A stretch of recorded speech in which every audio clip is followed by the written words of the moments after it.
Hi, I'm Beth, and today I'm going to be showing you how to make this cute little softie from Sizzix.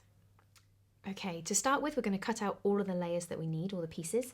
We're going to remove the adapter and the platform from the Big Shot Plus, pop that to one side for another project. So we've got our die here. I've laid up my fabric on top. I'm going to need 8 of the limbs cut out because they form the arms and the legs. Once I've got the fabric just laid up exactly on the spot I need, I'm going to pop my other pad on top.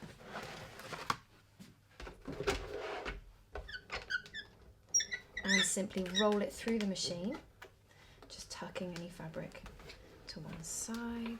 There we go. And once that's all gone through, I then have my 8 limbs cut out, and I can go on to cut out all the rest of the pieces. I'm going to need 2 of the heads, I'm going to need 4 ear pieces, and 1 of the nose and 1 of the snout, and 2 of the body pieces. So you have all of your cut pieces, and we're going to start by making the face. First of all, take 1 of your head pieces. Do note that these 2 parts of the template are asymmetrical, so make sure you're matching up pairs throughout the project. We'll come back to that in a moment.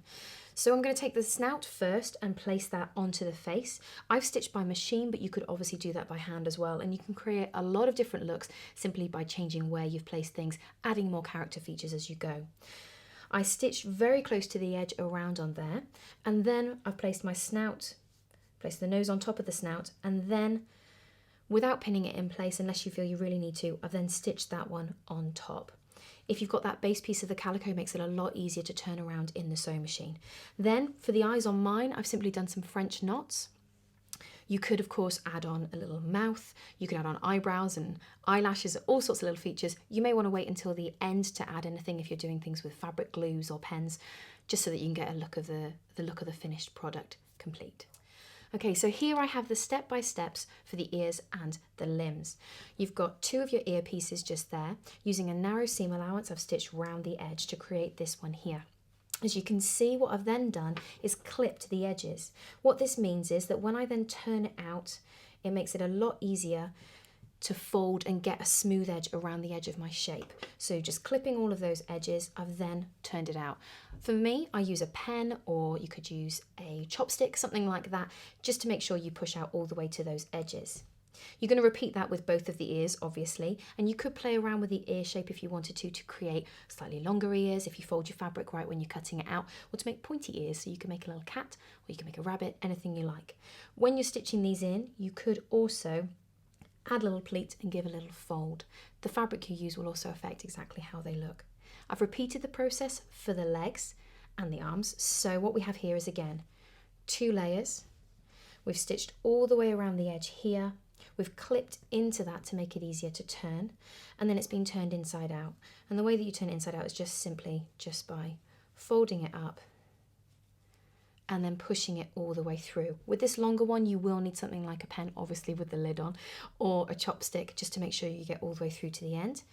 And that's going to give you this one here. Then I've stuffed it using just a nice toy stuffing. And again, I've pushed the wadding all the way down to the base using a chopstick. You're going to repeat that with all of the limbs so that you've got 4 completed legs, and you've also got your 2 completed ears. Okay, so I'm going to take my completed ear and I'm going to put it on the face that I've already created. Now when you're stitching these, you're going to want to make sure that all of your seams and all of your hems are going to be tucked inside. So you're going to start by placing the ears over like this. You can see from this placement here, I've done quite a sideways placement, but you could move the ears around onto different areas of the head to give a different look. Probably my favourite thing of this is that actually if the ears are in the right place, on mine it looks like he's hiding his eyes. So I've placed those in just where I want them, and then I've stitched again incredibly close. That's not a 1/4 inch seam because I want to make sure it doesn't show when I've got my finished animal head stuffed. So a very, very narrow seam allowance all the way along there, and then that's going to give me my 2 ears in place, ready to be attached to the body. Okay, so the next stage is attaching the body to the head. The way to do that is to put your right sides together and attach the neck and the head. So I just like to put a couple of pins in place to make sure I've got the corners matched up. And once those are in place, you can use a 1/4 inch stitch seam allowance along there. When that's stitched, that's going to give you the body like this. And as you can see here, I've attached the arms. Again, with the arms, you can attach them at any height to give a different look. And you could also make them shorter or longer if you wanted to, mostly shorter, just by tucking them in a little bit more. So again, I've done exactly the same thing as I did with the ears, and I've put them into the place where I wanted them, pinned them when I was making those, pinned it in place, and then done a really narrow seam allowance, as you can see here, so that when they're joined, they fold out.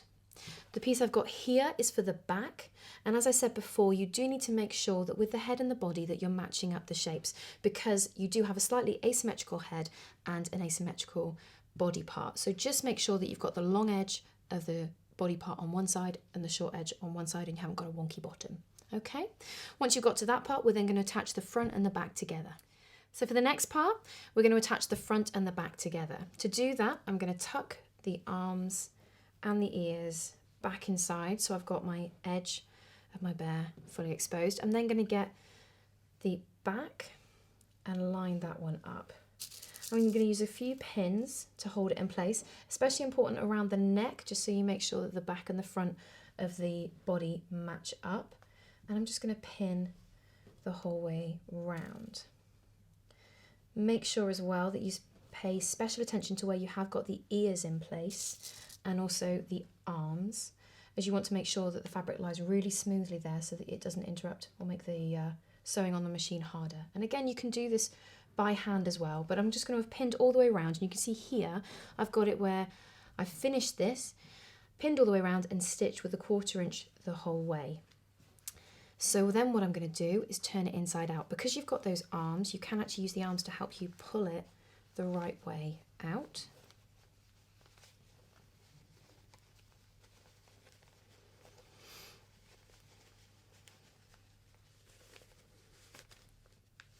Okay, and then as it comes through, you can also use the ears just to help you turn out the head.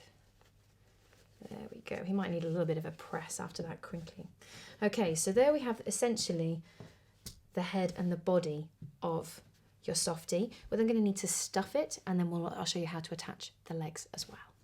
Next up, we're going to attach the legs in exactly the same manner that we did with the arms. So taking the stuffed legs that you've got, you're going to attach them along the bottom edge to the front of the softie, and you're going to pin it in place.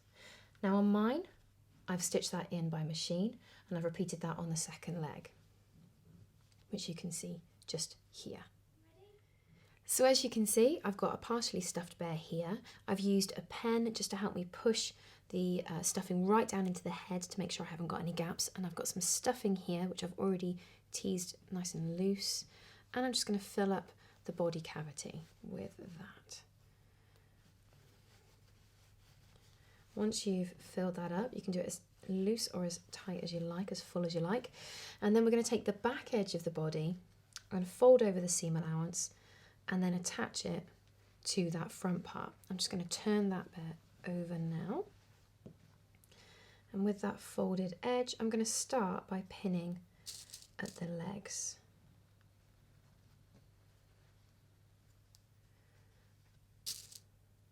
Once the legs are in place, I'm just taking care to make sure that the stitching is covered up so you can't see any of that machine stitching where I've attached the legs. I'm then going to go back and just make sure I've caught all the edges back along the rest of the bottom, along the rest of the base.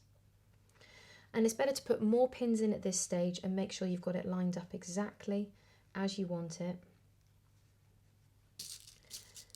And then you know that you're not going to have to come back and tweak it afterwards. So just checking along there that you've got all of those edges caught in place, and then using a running stitch, just running the thread all the way along, taking special care around the legs just to make sure that you have definitely caught all of that fabric in place, you haven't got any gaps where the stuffing can come out. Once you've done that, fasten off your thread and you've got yourself a finished softie. As you've already seen, we can move the eyes, we can put the eyes in different places, add detail to the mouth, we can add a scarf, we can change the fabrics, and there are so many ways to make this bear your own. So for more inspiration, hints and tips, do head on over to our website and blog. You can also find us on Pinterest and on Instagram. If you do make one of these cute little softies, don't forget to take a picture and to tag us in it. We'd love to see your makes. Enjoy.